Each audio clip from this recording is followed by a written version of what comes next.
നമസ്കാരം. മുൻ DMK നേതാവും സിനിമ നിർമ്മാതാവുമായ ജാഫർ സാദിഖ് ഉൾപ്പെട്ട ലഹരിക്കടത്ത് കേസുമായി ബന്ധപ്പെട്ട് തമിഴ്നാട്ടിൽ ഇപ്പോൾ എൻഫോഴ്സ്മെന്റ് ഡയറക്ടറേറ്റിന്റെ വ്യാപകമായ റെയ്ഡ് നടന്നിരിക്കുകയാണ്. ചെന്നൈ, മധുരൈ, തിരുച്ചിറപ്പള്ളി എന്നിവിടങ്ങളിലായി ആകെ 35 ഇടങ്ങളിലാണ് എൻഫോഴ്സ്മെന്റ് ഡയറക്ടറേറ്റിന്റെ ഭാഗത്തു നിന്ന് പരിശോധന ഉണ്ടായത്.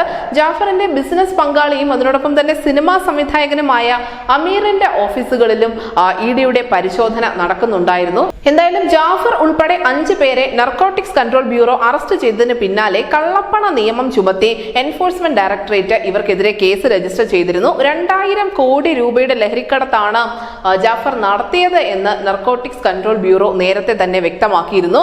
എന്തായാലും ലഹരിക്കടത്തിലൂടെ കിട്ടിയ ഈ പണം രാഷ്ട്രീയ പാർട്ടികൾക്ക് സംഭാവന നൽകി എന്നുള്ള മൊഴികൾ കൂടി ഉണ്ടായിരുന്നു. നമുക്കറിയാം, ഉദയനിധി സ്റ്റാലിന്റെ ഉൾപ്പെടെയുള്ള പേരുകൾ ഈ കേസുമായി ബന്ധപ്പെട്ട് ഉയർന്നു വന്നിരുന്നു. എന്തായാലും DMK നേതാക്കളിലേക്ക് തന്നെ ഈ അന്വേഷണം ഒടുവിൽ എത്തി നിൽക്കുമെന്നാണ് കരുതപ്പെടുന്നത്.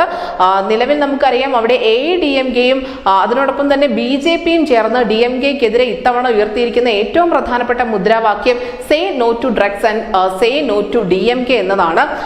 ലഹരിക്കടത്ത് ഒരുപക്ഷെ ആദ്യമായിട്ടായിരിക്കാം ഒരു തെരഞ്ഞെടുപ്പിൽ ഇത്ര കണ്ട് വലിയ വിഷയമാവുന്നത്. ഇങ്ങനെ തമിഴകത്ത് മുഴുവൻ ഈ DMKക്ക് ലഹരിക്കടത്തുകാരുമായുള്ള ബന്ധം ചർച്ചയിൽ നിൽക്കുന്നതിനിടയിലാണ് എൻഫോഴ്സ്മെന്റ് ഡയറക്ടറേറ്റിന്റെ ഭാഗത്തു നിന്നും നിർണായകമായ നടപടി ഉണ്ടായത്. News desk news India Malayalam.